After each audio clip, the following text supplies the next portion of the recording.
वाहिगुरू जी का खालसा वाहिगुरू जी की फतेह। दोस्तों मैं इंद्रजीत सिंह, तुसीं देख रहे हो टूरिस्ट इंडिया इंस्टाग्राम फेसबुक ते यूट्यूब चैनल। अज गल करांगे यूएसए के बारे, यूएसए के वीज़ा बारे, यूएसए की इंटरव्यू बारे, किहड़े डाकूमेंट्स आपां नूं चाहीदे हुंदे ने यूएसए बारे। दोस्तों यूएसए का जिहड़ा वीज़ा हैगा वो टोटली तुहाडी इंटरव्यू ते डिपेंड करता हैगा।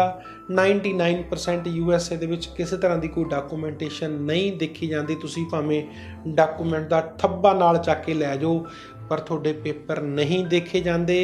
यूएस अंबैसी सिर्फ तुहाडी इंटरव्यू ते फोकस करती हैगी है। जेकर तुसीं वधिया तरीके नाल इंटरव्यू दे लैंदे हो तां यूएसए का वीज़ा तुहानूं जिहड़ा हैगा मिल जाता हैगा। इहदा प्रोसैस किवें हुंदा दोस्तों यूएसए का? यूएसए वास्ते तुसीं पहलां ऑनलाइन एक एप्लीकेशन फार्म भरना होंदा जिन्हों आप DS-160 कहते हैं। DS-160 इस एप्लीकेशन का नाम है। ये कैनेडा की वैबसाइट पर जाके तुसीं ऑनलाइन अपनी जिहड़ी पूरी इन्फॉर्मेशन उस फार्म दे विच भरनी पैंदी है जिन्हों आप DS-160 कहते हैं।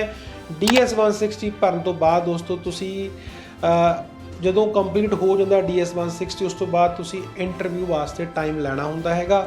सो फिर तुसी US अंबैसी की जी DS ट्रैवल डाकूमेंट के नाम से साइट्स हैगी है, उस पर जाके तुसी आपदा जिहड़ा हैगा इंटरव्यू वास्ते टाइम लै सकते हो।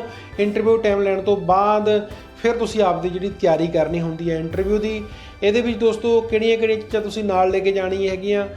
DS-160 का कन्फर्मेशन नाल लेके जाना, जिहड़ा एक अपॉइंटमेंट का तुहानूं लैटर मिलिया हुंदा हैगा वो तुसी नाल लेके जाना। अपना पासपोर्ट नाल लेके जाना, नाल कुछ सपोर्टिंग डाकूमेंट किहड़े हो सकते हैं जिवें तुहाडी बैंक की स्टेटमेंट जिहदे विच तुसी ये दिखा सको कि साडा इन्ना बैलेंस हैगा, तुहाडी ITR, तुहाडा काम का प्रूफ।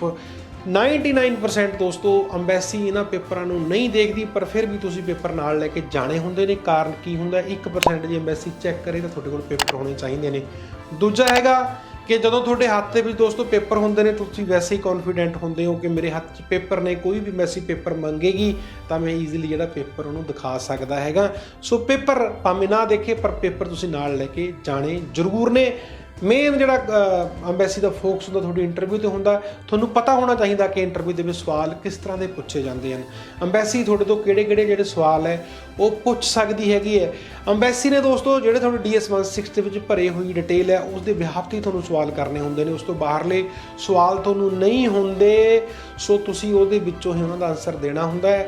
नॉर्मली तुहानूं किस तरह के सवाल किए जाते हैं कि तुसीं USA जा रहे हो, क्यों जा रहे हो, कोई होर कंट्री तुसीं घूमण वास्ते क्यों नहीं चुनिया, USA ही क्यों चुनिया हैगा, तुसीं उत्थे किन्ने दिन रुकोगे, तुहाडा खर्चा कौन चुकूगा, कित्थे रुकोगे, किहड़ा होटल है या किहड़ा तुहाडा किहने तुहानूं स्पॉन्सर कीती है। सो इस तरह के सवाल दोस्तों हुंदे ने। जे तुसीं इस तरह के सवालों का जवाब दे दिंदे हो तो तुसीं आपदा जिहड़ा वीज़ा वो लै लैंदे हैगे हो। साडी कंपनी दोस्तों तुहानूं तुहाडे इंटरव्यू वास्ते तैयारी करवाउंदी है क्योंकि असीं अज तक हज़ारां ही लोकां नूं इंटरव्यू लई भेज चुके हैं। साडे कोल हज़ारां ही लोकां दा डाटा हैगा कि उन्हां नूं अंबैसी ने किहड़े सवाल पूछे सीगे। सो उस डाटे नूं एनालिस करके असीं इस चीज़ का पता लगाने कि तुहाडी प्रोफाइल के मुताबिक तुहानूं अंबैसी किस तरह का सवाल पूछती है तो असीं उन्हां सवालों की ही तुहानूं तैयारी करवाने हैं। यही तैयारी तुहानूं वीज़ा लैण दे विच मदद करती है। सो तुसीं यदि वीज़ा अप्लाई करना चाहते हो, असीं तुहाडा DS-160 तो लैके अपॉइंटमेंट तो लैके इंटरव्यू की तैयारी कराउण तक दा सारा काम करते हैं। असीं USA का वीज़ा अप्लाई करते हैं तुहाडे वास्ते ते तुहानूं इंटरव्यू की तैयारी भी करवाने हैं। सो उम्मीद करदा मेरी वीडियो तुहानूं वधिया लगी होगी। होर वधेरे जानकारी लई तुसीं स्क्रीन ते दित्ते होए नंबरां ते कॉल कर सकते हो, अपना केस डिस्कस कर सकते हो, केस अप्लाई कर सकते हो। धन्नवाद। वाहिगुरू जी का खालसा वाहिगुरू जी की फतेह।